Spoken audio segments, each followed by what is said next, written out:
sistem Dapodik tidak memiliki data geografis. Dia cuma punya rasio antara kebutuhan dengan keberadaan guru.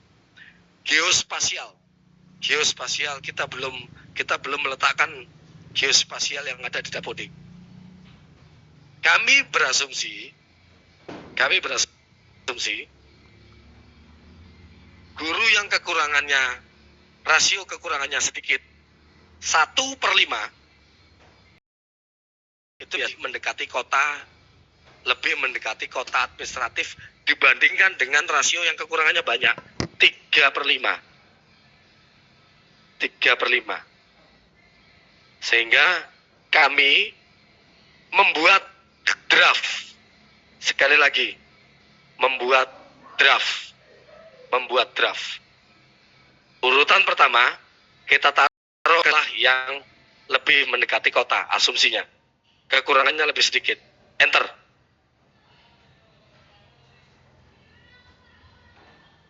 Lalu orang yang kedua, yang nilainya lebih rendah, kita taruh ke daerah yang lebih ujung.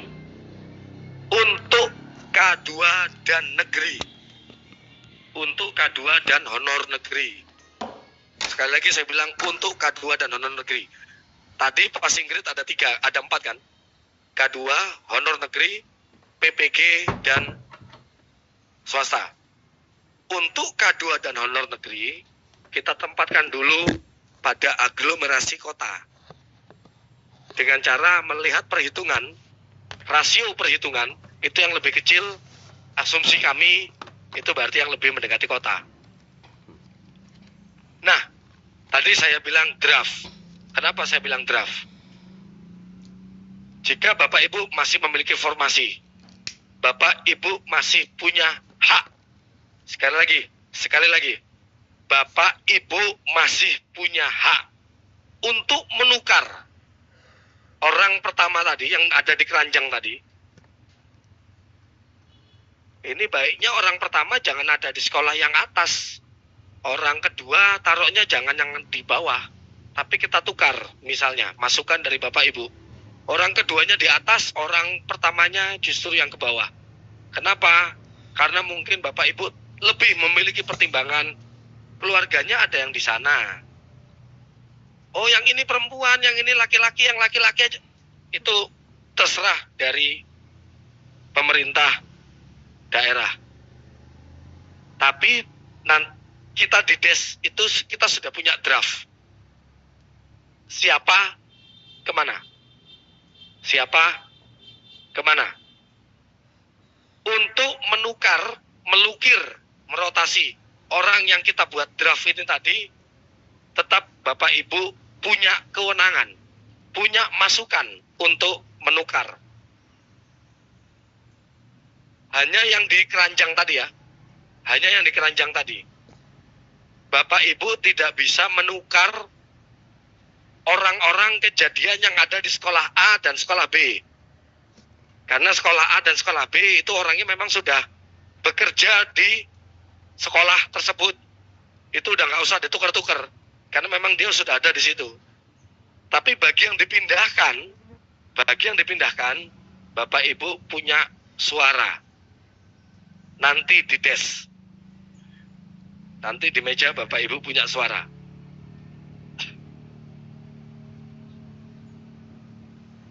Next. Oh, back lagi.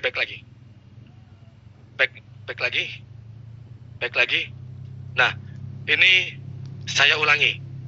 Tadi kan orang pertama ini kan ditaruhnya ke atas. Ditaruhnya ke sekolah yang ada di atas. Coba next. Nah, di situ ada tulisan. Sepanjang kuota formasi Pemda tersedia. Apabila kuota formasi Bapak Ibu tidak lagi tersedia, seperti yang merah-merah tadi, kan guru passing grade-nya kan lebih banyak dibandingkan kuota yang Bapak Ibu buat. Berarti nggak semua passing grade bisa ditempatkan kan, diangkat kan? Nggak semua guru passing grade bisa diangkat. Nah, misalnya kuota Bapak Ibu sudah habis untuk menempatkan guru yang ada di sekolah A dan ada di sekolah B. Misalnya, berarti nanti guru passing grade itu akan tinggal di keranjang. Tinggal di keranjang. Sampai kapan? Sampai Bapak Ibu membuka tambahan formasi. Jadi, what can I do? Saya nggak bisa apa-apa lagi. Saya sudah tidak bisa apa-apa lagi. Kami sudah berusaha untuk berkoordinasi dengan PKN, berkoordinasi dengan Kemenpan. Bisa nggak ya formasinya diubah-ubah? Untuk mereka bilang bisa, itu membutuhkan puasa 7 hari 7 malam. Tapi kalau Bapak Ibu tidak membuka tambahan formasi, ya sudah, kita nggak bisa apa-apa lagi. Kita tidak bisa apa-apa lagi. Dan guru yang ada di keranjang, ketika bertanya ke kita, kenapa teman saya yang di sekolah A diangkat, sekolah B diangkat, sedangkan saya tinggal di keranjang? Jawaban kami ya pasti satu, silakan berkoordinasi dengan daerah. Jika daerah punya formasi, akan kita segera tempatkan. Akan segera kita tempatkan. Oke, next. Peringkat apa? Enter. Dia pindah sini ya. Sekali lagi, orang yang kedua pun bisa dipindahkan ke sekolah yang di bawah sepanjang Bapak Ibu punya kuota formasi. Next slide.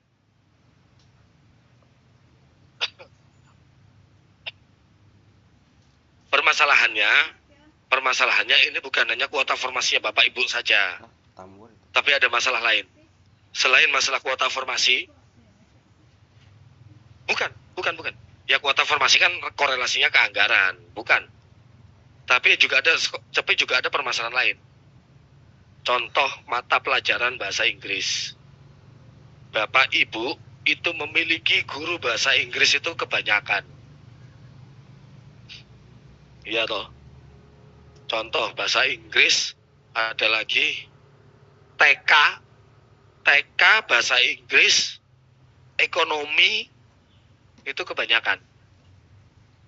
Dan kita semua sudah sepakat kemarin tidak lagi terjadi geser-menggeser guru kan. Kita sepakat untuk tidak lagi terjadi geser-menggeser kan. Oke. Berarti kalau ini kesepakatan kita ya semua ya. Kemarin-kemarin kan juga udah banyak yang demo itu. Saya tergeser. Oke. Berarti yang akan terjadi seperti ini. Walaupun kuota Bapak Ibu banyak. Seandainya, walaupun kuota Bapak Ibu banyak. Masalah kuota kita singkirkan dulu. Seandainya ada. Untuk guru-guru bahasa Inggris, tidak semua guru bahasa Inggris, tidak semua guru TK, tapi sebagian besar akan mengalami seperti ini. Enter. Perhatikan yang A, itu masih sama seperti tadi. Untuk sekolah B juga masih sama seperti tadi. Yang tertinggi kita ambil, yang paling rendah, yang terendah kita taruh di keranjang. Sekolah C juga begitu, yang nilainya tinggi kita ambil, kita angkat di sekolahnya sendiri, dan yang terendah kita taruh di keranjang. Contoh bahasa Inggris ini. Saya punya 2 guru bahasa Inggris di keranjang. Tapi ternyata di sekolah lain tinggal 1 kebutuhan guru bahasa Inggris. Sekolahnya ada di atas. Sekolah yang di bawah itu sudah penuh. Ada 5 kebutuhan bahasa Inggris. 5-5-nya sudah terisi. Ada yang terisi oleh guru passing grade di sekolahnya sendiri. Yang warna biru ini. Warna biru itu guru passing grade. Yang 3 ini warna hijau. Itu guru ASN. Dan ada 1 guru non ASN. Ini kalau kita geser guru non ASN-nya, ikutan demo nanti. Katanya sudah tidak ada geser-menggeser, tapi nyatanya saya digeser. Nah, itu. Parameter geser-menggeser yang terdaftar di Dapodik ya. Yang terdaftar di Dapodik. Kalau ada guru non-ASN tidak terdaftar di Dapodik, mau nggak mau berarti kita anggap itu kosong. Kalau dia marah, kenapa saya digeser? Jawaban kami ya kenapa nggak ada di Dapodik. Gimana kita tahu di situ ada orang? Di Permenpan 20 2022 semuanya